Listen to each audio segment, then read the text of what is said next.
Welcome everybody to today's session. My name is Paul Lewis. I'm the Director of Job Assistance with the People's Resource Center. Wanted to start off today just going over a couple quick guidelines on how to make this experience really good for you.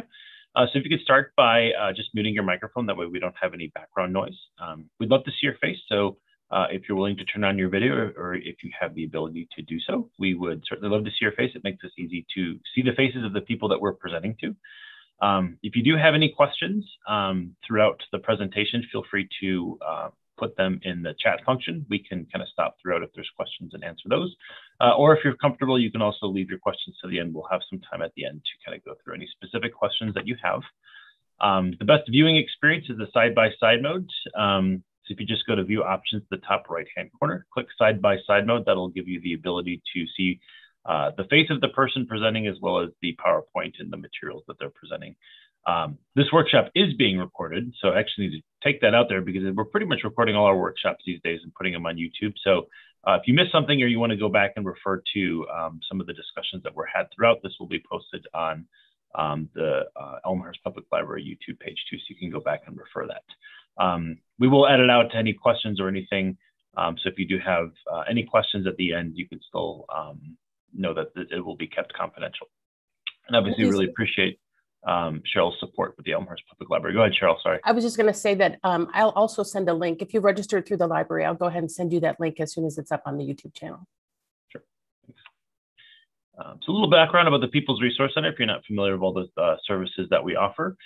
We do have our food pantry running out of both Wheaton and Westmont a couple times per week. We have flexible start and end times for the food pantry, some in the morning, some in the evening. So feel free to check out our website and get the times where they kind of updating as things are kind of ebbs and flows with COVID-19. We're kind of looking to change the frequency and the different types of services that we offer throughout the food pantry. We also have, for the most part, all of our other services are still virtual. We do have our social services that they do take clients on a case-by-case basis in person, but we do have our computer training and access, our adult learning and literacy, our art studio, and of course the job assistance, our empowerment services, and those, for the most part, are still virtual, but slowly but surely trying to come back and trying to offer some in-person classes outside of our PRC offices, which are still closed to the general public right now. But hopefully, again, we're kind of working on a way to reopen that to the public here. Hopefully soon. I don't have an exact time, but I just keep saying hopefully soon. We are in discussions of trying to bring that back. A little background about our job assistance program. We offer a variety of different services to job seekers. Our main services are one-to-one job coaching. We match job seekers up individually with job coaches who can help those job seekers with a variety of different job seeking services. So if you just need help trying to find where to apply for jobs online, we can help you with that. If you need help, learning how to answer certain interview questions, the tell me about yourself question that basically gets asked on every interview, we can kind of help you answer that question effectively. We also have a team that can help you update or create a resume and cover letter. We also have KX self-assessment tests. So if you're kind of looking to see, if you're looking to change careers, you're just looking to see what industries or careers you might be a good fit. These skills tests will help you you can take certain tests that cover a variety of different industries and careers, and you can see if you're going to be a good fit or if you need any additional education in order to be a good fit for those positions. It's a very comprehensive program. I think there's over 900 different types of tests that cover all sorts of different things. So it's a really great resource. And of course, all these services are free to PRC clients.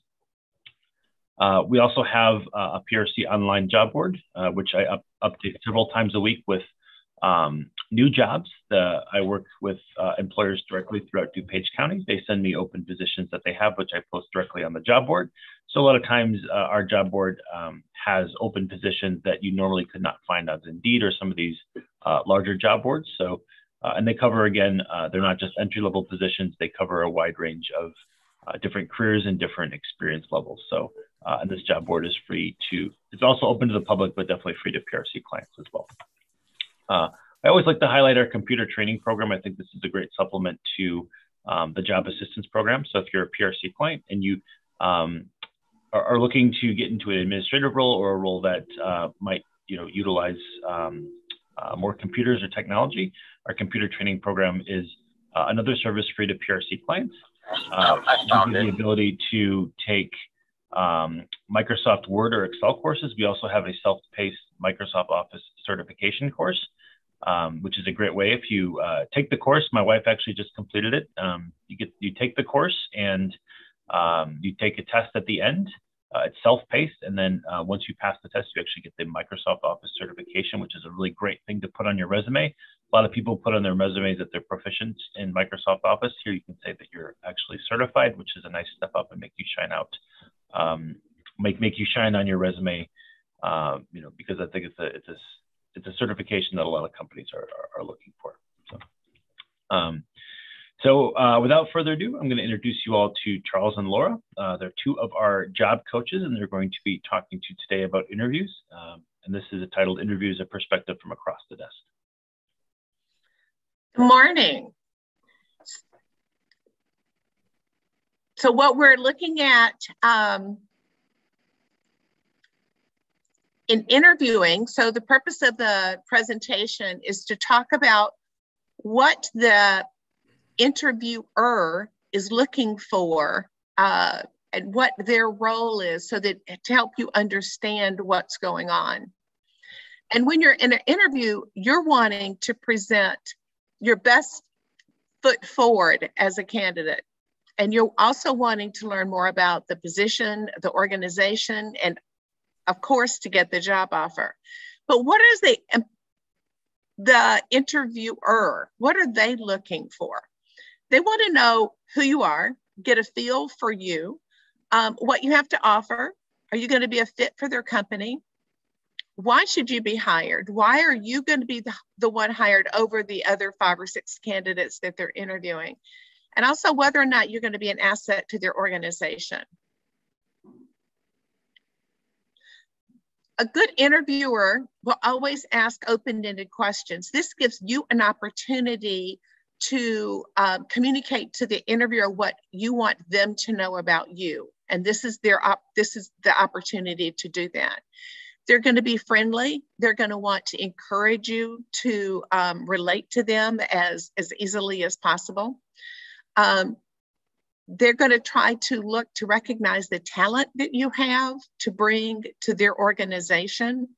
They want to know the direct knowledge you have about the job in question, what your skills are, whether or not you have experience managing people, and also how well you are at getting along with other people, with your peers, and to be a good conversationalist. They're not going to ask you questions that are specifically related to your resume. Okay. It's important for all of us to understand and remember how overwhelmed hiring managers are these days. And I think a lot of this with Indeed and with other websites, it's so easy to apply for a job. Employers are getting, 250, 150 resumes per job. The more skilled resumes, maybe it's 150. Some of the resumes the jobs that don't require as many resumes can be up to 350.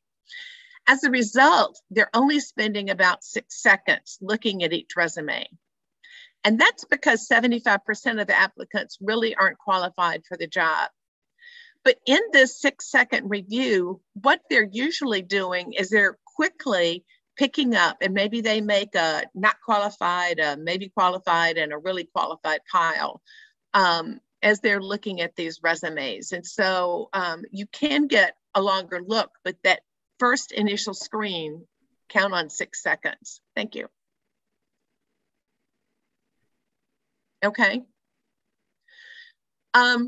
What the employer is looking for is an organizational fit, how well you'll fit within the company, looking at your resume for turnover, job performance. A lot of that is how you highlight your performance on your resume.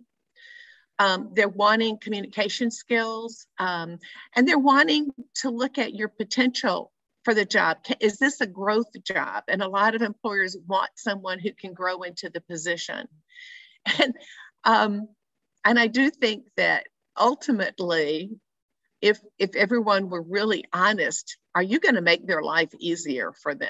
You know, are you going to come in and be able to do their job independently? Thank you.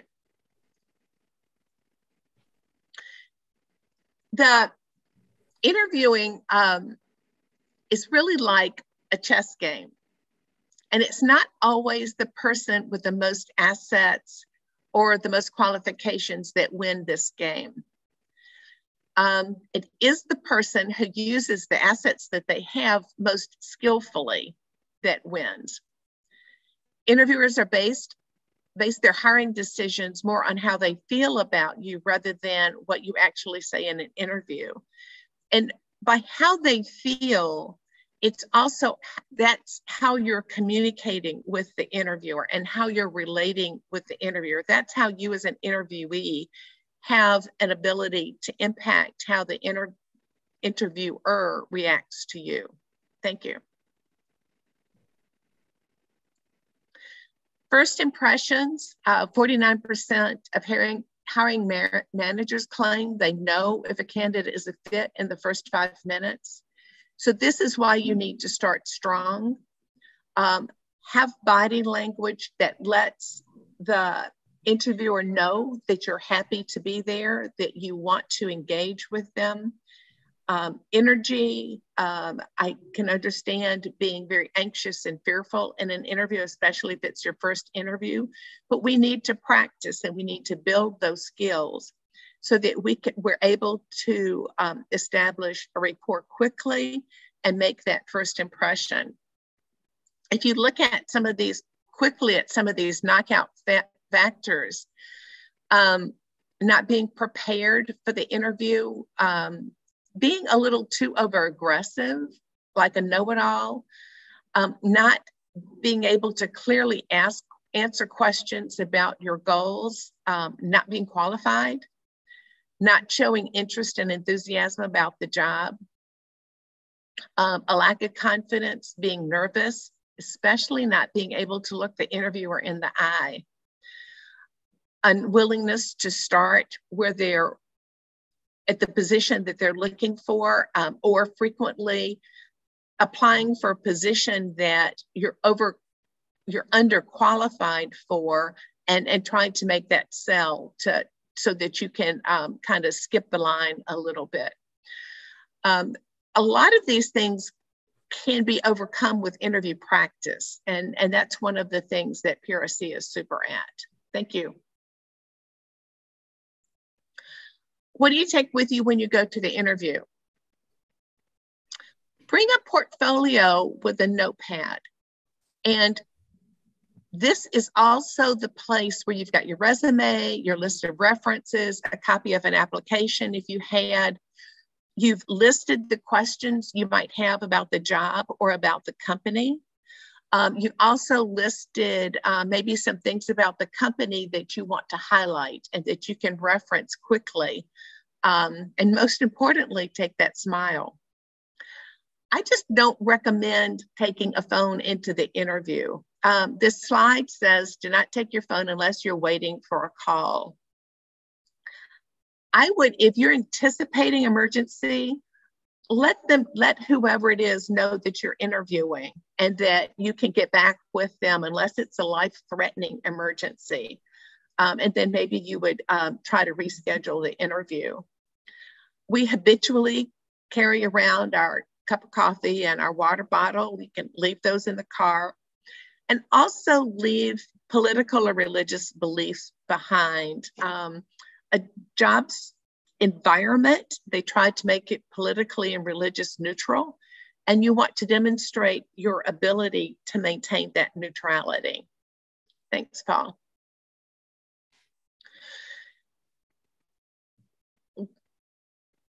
What does the interviewer want you to know? We talked about first impressions are critical. We talked about the last impression you make with the interviewer. We want it to be as strong as it can be. ask for that job. Let them summarize by letting the interviewer know why you are the best person for the job. Answer their questions. Be brief.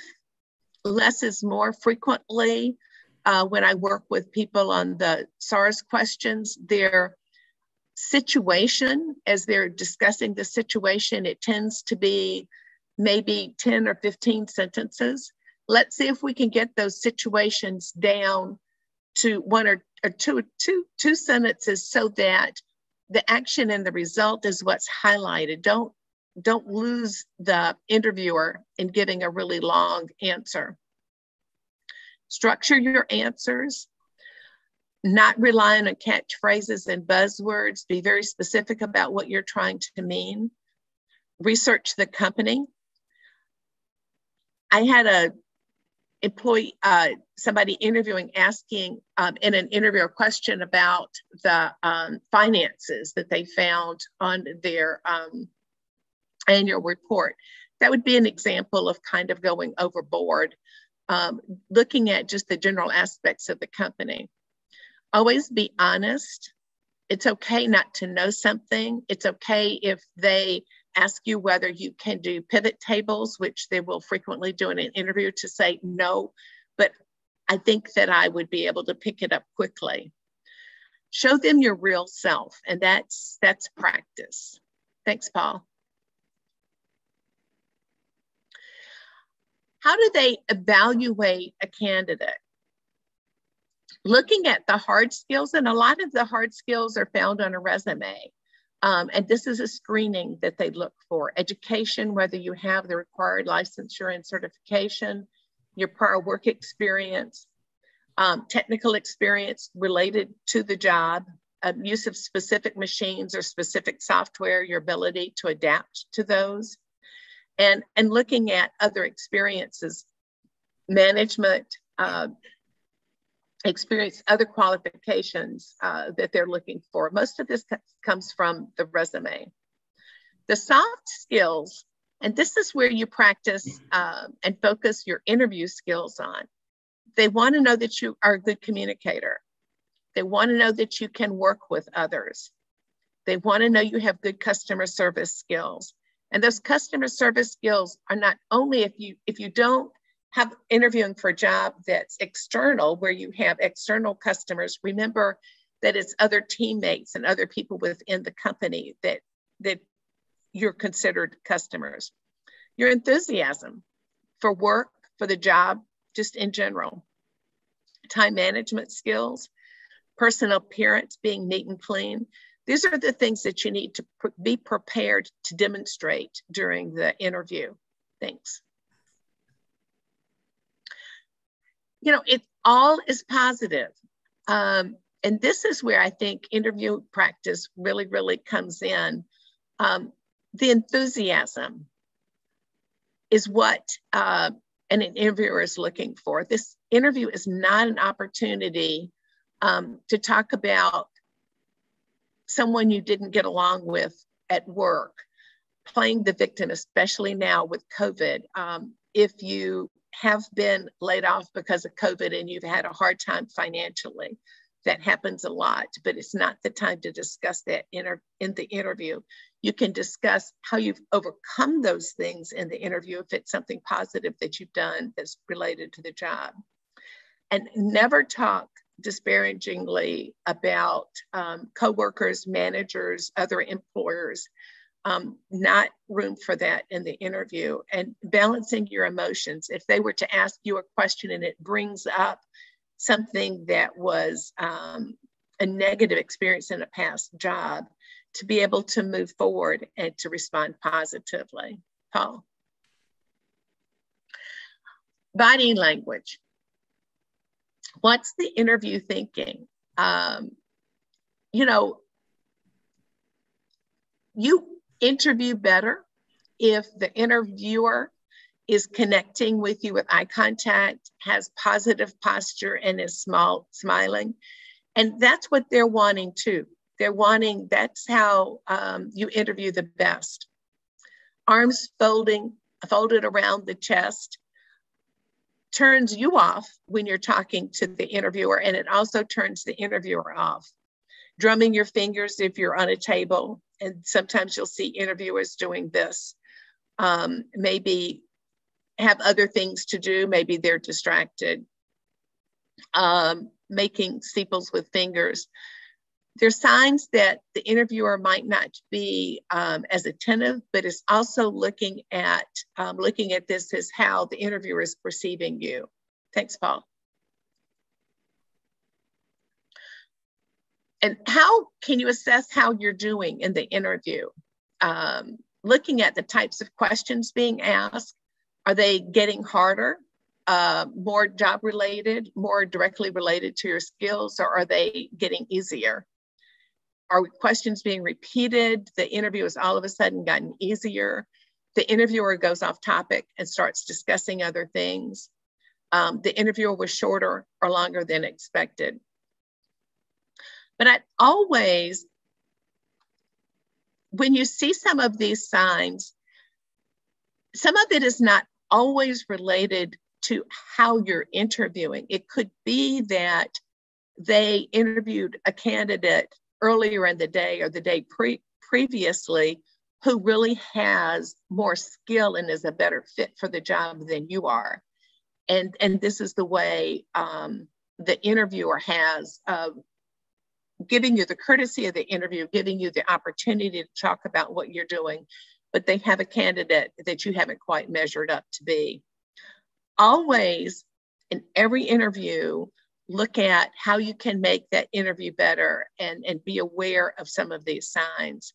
The strongest thing you can do in leaving an interview is asking what the interviewer would feel like your biggest challenge would be in that role. And it takes guts sometimes to ask that question, but it's a very strong question to ask. Thanks, Paul. And now Charles is gonna talk about some interview questions. Yes, thank you, Laura. The balance of this presentation, we will concentrate on the interview. And I'm gonna give you a 1-minute analogy here.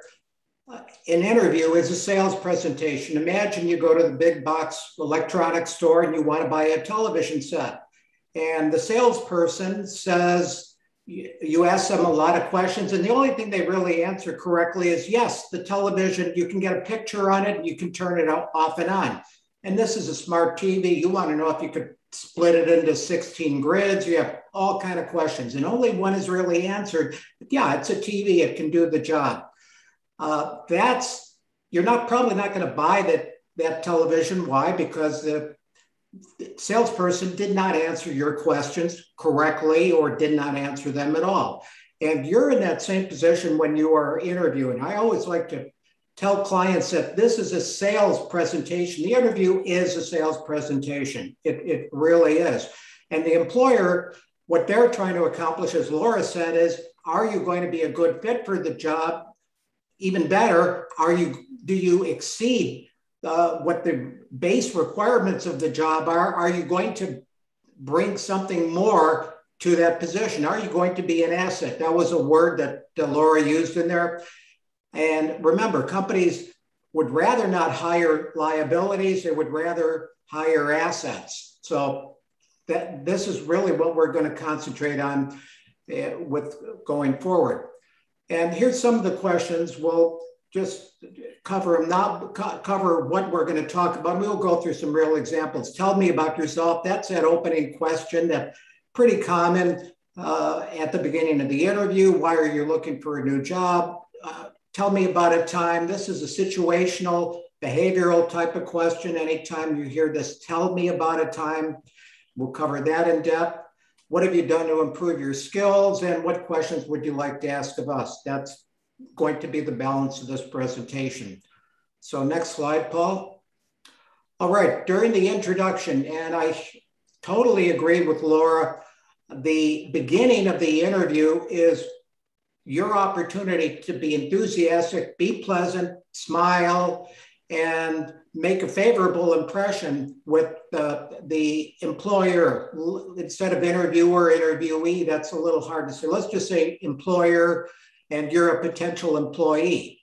Well, the employer has your resume. So if they say to you, and they normally will in this language or something different, Laura, can you please tell me something about yourself? They don't want you to recite what's on the resume. If they can read, they have it in front of them. That's not what that tell me about yourself, that we call it elevator speech, 30, 45-second speech is. During that little brief period of time, they'd like to hear a little bit about you as it relates to the job, not about your hobbies, your sports, anything like that. It's why are you here interviewing with us? What do you bring to the table that's not already in your resume? And that can be an opportunity to bring up an accomplishment, possibly a short accomplishment. Pretty much just basically, why should I keep listening to you? Why should I talk to you? And that's what this tell me about yourself is. I'm here because I love pizza, so I'd love to work for your company that makes pizza. And some detail along with that. We're not going to cover all of these questions. We don't have the time, but I will pick out a couple here. Why are you looking for a new job? Okay, what if I answer, well, I'm looking for a new job because I'm unemployed or I need to make some money. You think that's a good reason? No, it's not. You're already telling what they already know. You wouldn't be interviewing if you didn't need a job. It's got to be something, I'm looking to work for your company. It's my target company. I have a passion for what you do, your missions, your values relate to me. That's why I'm here. That's why I'm interviewing with you. And why you can also say, why are you looking for a new job? Well, COVID hit and there was a reduction in force. It could be something along the lines of, I had family to take care of or a health concern that's been resolved and I'm back in the workforce. That's also a gap type question. And they may ask you something, these are the ones I like that you can really shine at. What motivates you to do your best? They want to know why you get out of bed in the morning. Well, not just for a paycheck, because I love communicating with people. Let's say it's a position that requires a lot of communication. And honestly, most jobs do require communication. Your answer is going to be, I love being with people. I love collaborating with people. You don't have to use the word love, use whatever you like that gets the idea across that you're a great communicator. That's or a satisfied customer. If it's a customer service type position, meeting the needs of the customer. And actually all jobs have customers. Those customers could be your supervisor. They could be an outside customer, could be another department in your area. So every job does have some customer service in it. All right, we can move to the next slide, Paul. Why did you leave your last job? Some more examples on that. I violated company policy, so I was terminated. Well, that doesn't sound too great. What you could follow up with that is, after thinking through things, I know I should have behaved differently. Nothing wrong with saying I made a mistake and here's what I learned. We're human. To say you never made a mistake or never did anything wrong, it would be a lie. And that's probably going to be the end of the interviewer if you say that. Why did you leave your last job? Another couple examples. Better work-life balance. Part of a company-wide layoff, nothing unusual today. And we can go on to the next. Job gaps. Here's one a lot of people have trouble with. And for example, I had a client that had a family member that they had to assist for a number of years. And there's nothing wrong with saying I had to help out a family member. Not a bad thing. You're not doing anything wrong. You're doing something good, actually. But what you don't want to get into is an outline of that person's health issues. Really, as Laura said, you want to get it down to as brief as possible. Remember, you can put the employer, the potential employer, to sleep if you start going on and on with an explanation. They would like to know, yes, I had a job gap, have your explanation, emphasis, my volunteering, what did you do? They want to know, have you done anything to improve your skills during that time period? But have your answer ready. And if you do get a job coach at PRC or anywhere else, practice this with your job coach. This is when a lot of people stumble on, they don't know what to say. Next. All right. And these are kind of group. Here's questions about your last current job. And let's go to the next slide, Paul. There's a few examples, I believe, there. Okay, last current job. Here's a few examples. Tell me about your last job. They don't want to know that exactly what you did. That I worked in a call center and I picked up, well, you don't pick up phones anymore, but through my headset, I took calls. Well, that's a job duty. That's not very interesting to answer that.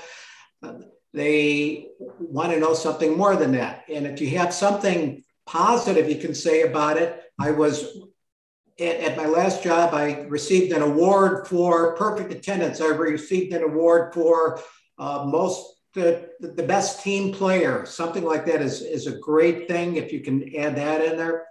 But let's, for example, take the first one. I respected my last boss and improved my computer skills because of her mentoring. Well, that's that's okay. That's a good thing to say, that there's a respect and you're acknowledging you received some mentoring. And going along with it, number one would be the one down at the bottom. Working with her was a learning experience, and I know I'm wiser because of it. Here's one that could be a little negative. If you said something like this: I was at the cash register alone, overwhelmed by customers. I left, walked away from the cash register to find my coworker who was supposed to be at the next register. People in my line became angry. A lot of detail there. You probably don't need that. And honestly, that's got a lot of negative things in there. I'd rather use a more positive example if you could. But if you did say that, you can say, I made a terrible mistake. After thinking things through, I know I should have behaved differently. I should have paged my supervisor. Yeah, it doesn't sound like a good situation to just walk away from your workstation without somebody there. And again, be honest. We're not telling you to make something up, but try to find something you can say positive. I like that first one. The skills were improved. I really learned a lot. I respected my employer. What does that really go to? It goes to that you're probably going to act the same way at the next job. Again, your behavioral, what we call behavioral type of situations. Next slide. All right, questions about your skills and accomplishments. And there's 6 here. We're not going to go through all of them on the next slide, but there will be a few examples. And Paul had mentioned about these tests. We call them KX tests. And these are the same type of tests that employers will give you. If Laura's applying for a position and they say, Laura, you have to be an expert with Excel and pivot tables. And Laura says, oh, yes, I'm a specialist with that.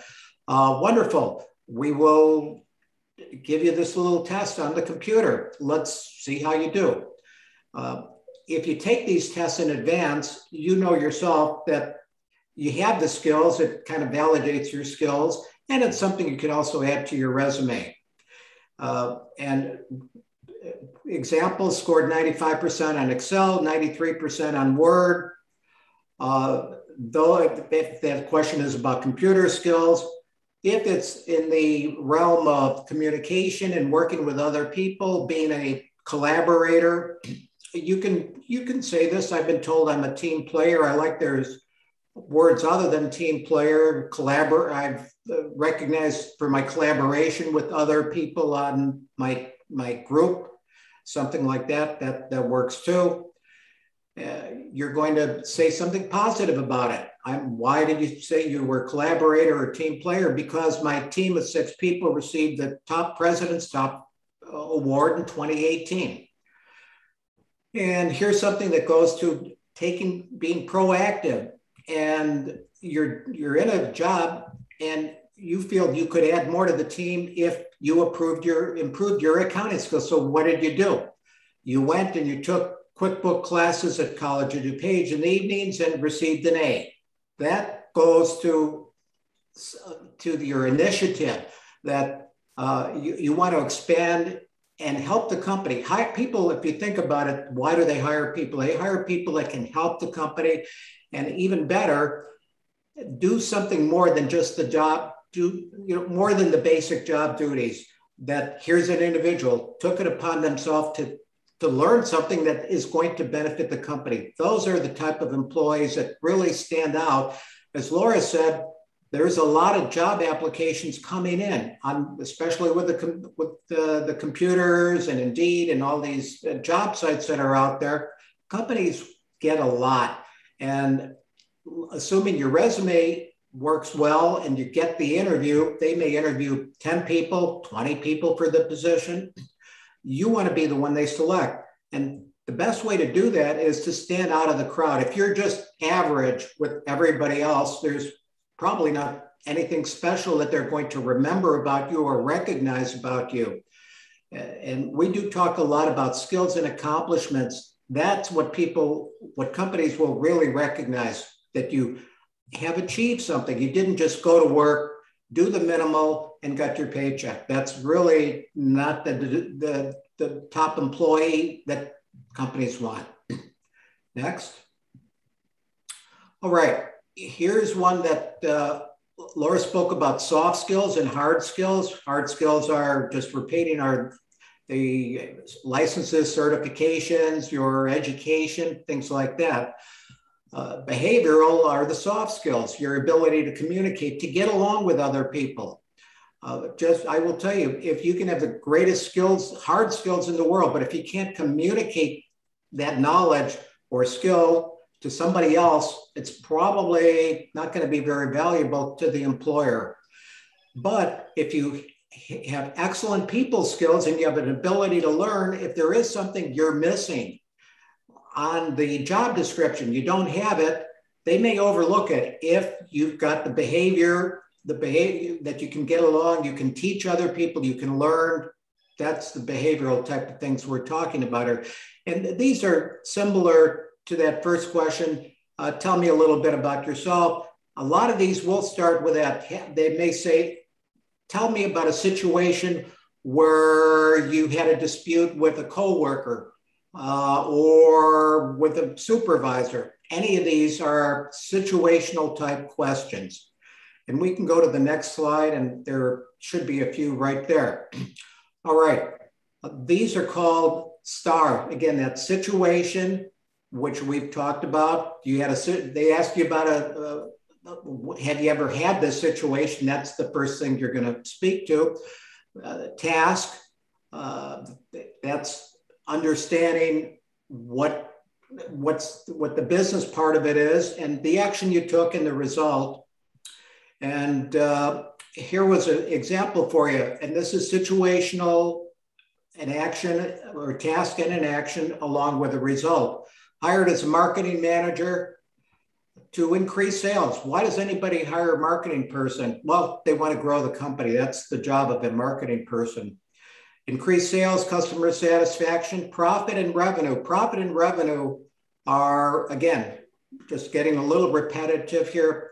Be an asset. Assets produce profit and revenue. Liabilities produce expenses and losses. So you don't want to be in that column. What did this person do? Studied the business at night, even really learned it well. And what action did they do? Sat down with key people in the company. In addition, they conducted research with potential customers, it sounds like. And following those discussions, this person created a plan to increase social media exposure. It's certainly a heavy part of the marketing stream today is online, social media. So if you're not involved with that, you sure need a marketing manager, and that's why this person was hired. Improving sales process, making it easier for the customers to use. Results, this is the number, this is really what wows an employer. If you have a situation like this, data showed over the last 6 months, our sales increased 22%, profits 10%, satisfaction, this is just what, I would hire this person just for this one answer. Satisfaction is over 98%.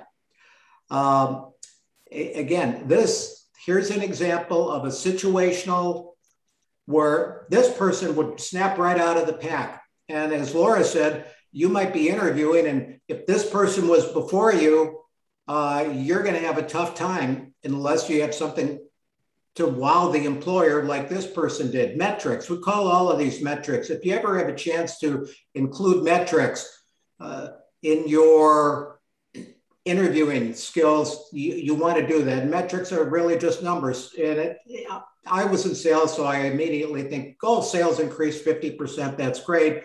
But in admin, it could be something along the lines of, well, my last employer didn't know about mail merge and were sending things out with hand addressing. They were stuck in the 1970s.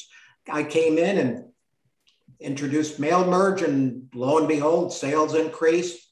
That's the kind of thing that employers are looking for. Next. All right. Why? This is after the interview. I get clients that call me and say, it's been 3 days, it's been a week, it's been 2 weeks, sometimes a month, and you haven't heard anything back. Many times it can just be, you're not, nobody followed through to tell you you're not going to be hired. That can certainly be the situation. Or it can be something positive. I like positive things, so let's talk more about those. Offer letter being drafted and approved. And you think, as a potential employee, you would like an answer an hour after, you'd like an answer right at that interview. You would like to be told, yes, you're hired. That would be a wonderful thing. And I'm not saying it can't happen. It's unusual. But for the company, they have a process. For example, if they are going to make you an offer, they have to draft a offer letter or offer email, and it's got to be approved by HR, somebody with some authority.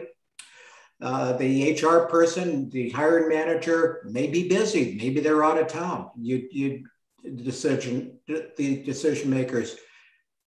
Here's one, headcount approval hung up. Well, that would be the department head says, I need more people, and somebody else has to approve growing the number of people working in that area.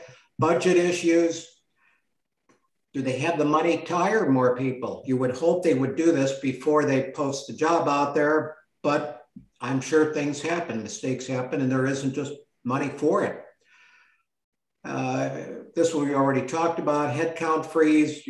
Says the company says, nope, can't hire more people. After you've been interviewed, no job offer, guess what? You're not going to get a job offer. Internal candidate. This is pretty common where a company, let's say they're going to hire, they have one position and they have 10 people they're hiring. One of them is somebody that's been working for the company 5 years. Pretty easy. If that person has all the qualifications and they're a known quantity, they may get hired over people that would be new to the company. Competing company priorities, that's a question. When you're running a department as a department manager, I want to spend the money, I want to grow my area, but the CEO, the CFO may have other uses for spending money, and you can do nothing about that. And let's move to the next page. All right. Reasons you didn't get the job. And if you think about this, it's not always you did anything wrong. It could be, as of the example I just gave, that 10 people interviewed and you did a good job, but there's somebody that's a known quantity that works at that company. That's tough to fight. didn't distinguish yourself or convince the employer you were the best candidate. Yeah, you have to snap out. And going back to that little example of the television you go to buy and the person tells you you can watch television on and it turns on. Great. You wanted to know all the bells and whistles it had and all the neat things you could do with it, that you could tie it into your computer and you could play games on it or whatever you're into. And if that salesperson told you you can do more than you wanted, that's probably the television you're going to purchase. And employer is not much different. The employer wants to know, are you capable? Is Laura capable not only of meeting the qualifications, has the skills necessary, but is Laura likely to exceed our expectations for the position? That's really the person that will stand out and probably get hired. Poor interviewing skills. I will tell you, the biggest problem people have is interviewing. And why? Because they don't practice. They wait until they get their job application goes and their resume goes in, and it's, Laura, we'd like to interview with you tomorrow at 2:00. And Laura says, great. And the interviewer asks a lot of those questions that we kind of ran through in the last 15 minutes, and you don't have the answers. Well, you're not going to have the answers unless you practice these interviewing skills. It can be with a job coach. It can be with a friend that works at HR, somebody that has some familiarity with interviewing skills. Didn't ask for the job. This is a big one. This is at the end of the interviewer says, I say to Laura, do you have any questions for me? And Laura says, no, Charles, you did a great job. You know, I'm getting kind of hungry. I think I'm going to go get something to eat. That's not going to cut it. You should have questions at the end. And one of the main ones, Laura mentioned it, is asking for the job, asking for the order. This is a sales presentation. And as spending my life presenting presentations to people, that was the question I couldn't wait to ask. How do we proceed? Am I going to get the order? Now, that's not something you'll probably say actually in the interview, but you want to know, what is the process from here? I'm so enthused about the possibility of working for your company. I have a passion for your company because you support PRC. I have a passion for your company because I know you're a vendor of the Elmhurst Library, and I love spending my time at the Elmhurst Library. Those are things, if you can tie them in, they're great. But again, ask for the job. You weren't qualified. Very true. 75, maybe 80% of people that apply for jobs, they're not qualified. And why do they apply? Well, because they did a one-click apply with Indeed or not picking on Indeed, any job aggregator. Most of them have that one-click apply thing. So it's like, oh, this sounds interesting, I'll apply. They're not qualified. Discrimination, ageism, that's just an example. That's something that you're not going to solve with an interview. Not too much, honestly, you can do about it right there. Salary, if the interviewer says to you, Laura, what are your expectations for salary if we offer you this position? And it's a $40,000 position and Laura says $80,000. No, they're not going to make Laura a job offer because they're just too big a gap there, too big on the salary expectations. Internal candidate, we spoke to that already. We won't go over that again. Budget changes.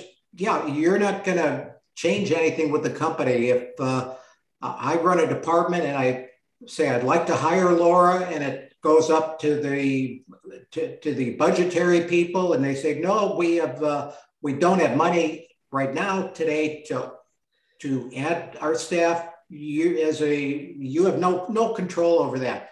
So in a job interview, you want to control what you can control. Some things you don't have control over. What you do have control over is your ability to interview well. And that means practice, that means enthusiasm, that means researching the company. I had a client recently obtain a pretty good job. And this was in person, second interview. They asked about their the CFO, the CEO, Chief Executive Officer.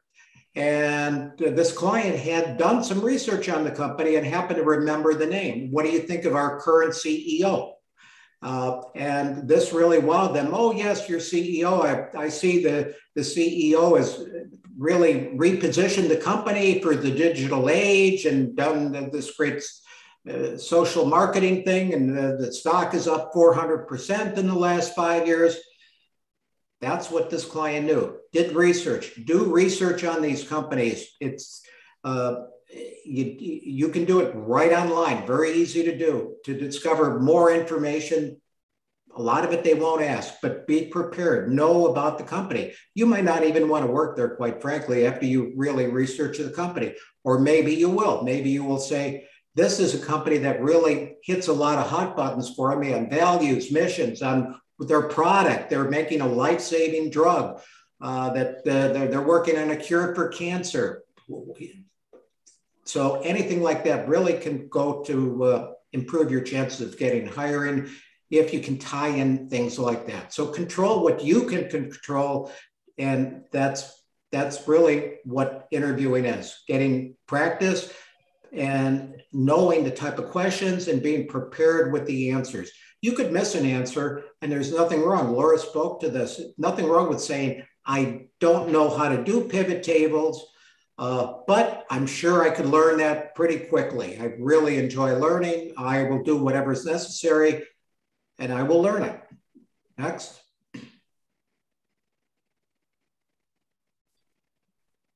All right, I'll just skim this. You're not perfect for every job, nor are every job perfect for you. If you want to work at the Amazon warehouse, part of it is lifting packages, obviously, moving things around. If you only can lift 15 pounds and it's a 50 or 75 pound requirement, no, you're not, that job is not for you. There may be limitations you have that disqualify you. Don't bother applying for those jobs. That's kind of silly. And we've spoke about this. You have to spell it out. The hiring manager doesn't read minds. They don't. That, no surprise. They know what's in front of them. They can see they can hear what you tell them. So you have to spell it out. Why you're unique, better, and safer to hire. 3 good points: unique, better, and safer. Don't let them guess about your interests. You have to ask questions, state your interest in the job, as I've been kind of overstating here a few times. Confirm you'd welcome a job offer, and hold each other accountable by confirming the next steps. And what's that saying is, what's the next step? What's your hiring problem? When can I expect to hear back from you? That's not bad to ask that. Then you know what time parameters you're working with. Express your thanks professionally. If it's in person, do it in person. If it's online, do it online. But thank you so much for your time. It's been a delight learning about your company and this position. And since I like repeating myself, I want you to know I really want this job because of blah, blah, blah. It's that might be right at that last minute. You might get something that sticks in that interviewer's mind, in the potential employer's mind. And that's what you want. You want them the next day when they review the people they interviewed the day before. You want to be the one that's, Laura had all these great accomplishments at last companies. Well, we'd love to have somebody like Laura. That's what you want them. You want them to remember something about you, not like, who was Charles again? Was he the guy that spilled a cup of coffee on the table? You don't want certainly anything negative like that, but you want to have something positive that snaps you out of there. Next. All right. Well, I've said this a number of times, so I will not be repetitive. Close the interview, ask for the job. We've already covered this. Recap how your skills will benefit. Thank everybody, and on you go. And remember, if you don't get the job, all you can do is do your best. There are a number of reasons. All you can do is get up to bat again. As Babe Ruth said, I don't mind striking out because I know the next one may be a home run. I'm closer to a home run every time I strike out. And that happens to actually be true with job interviewing. Each time you interview, you're going to improve your interview skills just through that.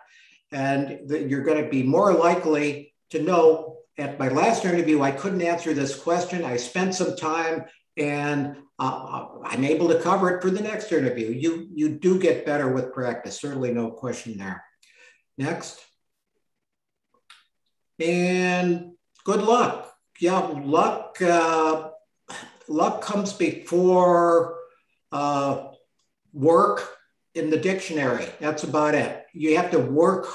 You have to work in order to have good luck. As well, I'm trying to say you have to work at it, and that's pretty much what we've tried to get across. Work your plan. Work on interviewing. Understand what the employer wants, and then you will bring yourself good luck with your preparation. And that's about it. And I'm going to turn it back to Paul, I think, at this point. Thank you, Charles and Laura. Really appreciate it. So we're really short on time. Only got about 2 minutes left. So just real quick, I wanted to just give everybody a quick recap about our job assistance program. So if you're not currently a PRC client, but you kind of like what you heard throughout this presentation and are interested in being a part of our job assistance program, quick reminder, this is, our program is free to all PRC clients. So if you're interested in registering, you can contact this 630-682-5402. It's extension 333. It'll go straight to voicemail, and all you need to do is leave your name, number, and just a quick, just looking for help with job assistance. I'm looking to get a job in this, just like a quick introduction about yourself. What'll happen after you leave that voicemail, somebody from our job assistance team will give you a call back, usually within 48 hours, to just do a quick intake with you over the phone and register you for our next new client orientation. We run new client orientations twice per month. It is all over Zoom right now. And a quick recap of our services. So the one-to-one job coaching, our job coaches can help you fill out applications, search for jobs, give you tips on interviewing. So similar to everything that you heard today, our job coaches are really well-versed in helping clients have successful interviews. They can kind of help you identify your skills and accomplishments and help you develop a job search strategy. Then we also have a team that can help you with your resume and cover letters as well. So it's a really comprehensive program, and it's all individualized. So we kind of meet you with where you're at on your job search and help you go from there and help you develop a plan. If you want to learn more about what we offer at PRC, you can go to www.peoplesrc.org. You can go to the top left-hand corner, you'll see services. You can scroll down and you can see all the other services that we offer at PRC outside of job assistance. But if you do go to job assistance, you can learn a little bit more in detail about what I just discussed. But if you are not somebody that wants to call the extension 333 number, you can just go to how to get started. And there's a link that says click here. That'll take you to a quick Google form that you can fill out. And that's the same as if you're calling the 333 number. Those Google forms come directly to us. We'll see that somebody filled it out, and we'll give you a call back to schedule you for the next orientation. So there's two ways to be a part of the job assistance program. Right now, really wanted to open it up to any questions that anybody had about the program. You can feel free to unmute yourself, or you can put your questions in the chat.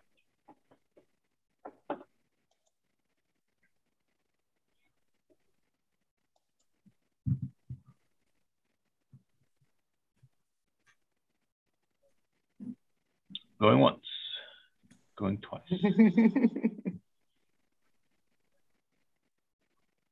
I'll go ahead and put my email in the chat. So if anybody wants to reach out to me personally, if you have any questions that you didn't want to bring up on here, feel free to email me any questions, or if you have any questions, or if you're having trouble becoming a client or something and you need me to walk you through, I'm happy to do that as well. So my email is in the chat. If I don't have any questions, really appreciate everybody taking the time out of your day to listen to our presentation. Wanted to thank Charles and Laura for presenting today, and for Cheryl for hosting us. Thank you. Thank you again for presenting. Always great information. Sure. And good luck on your job search. Yep. Yes, good luck in your job search, and you've got the right idea.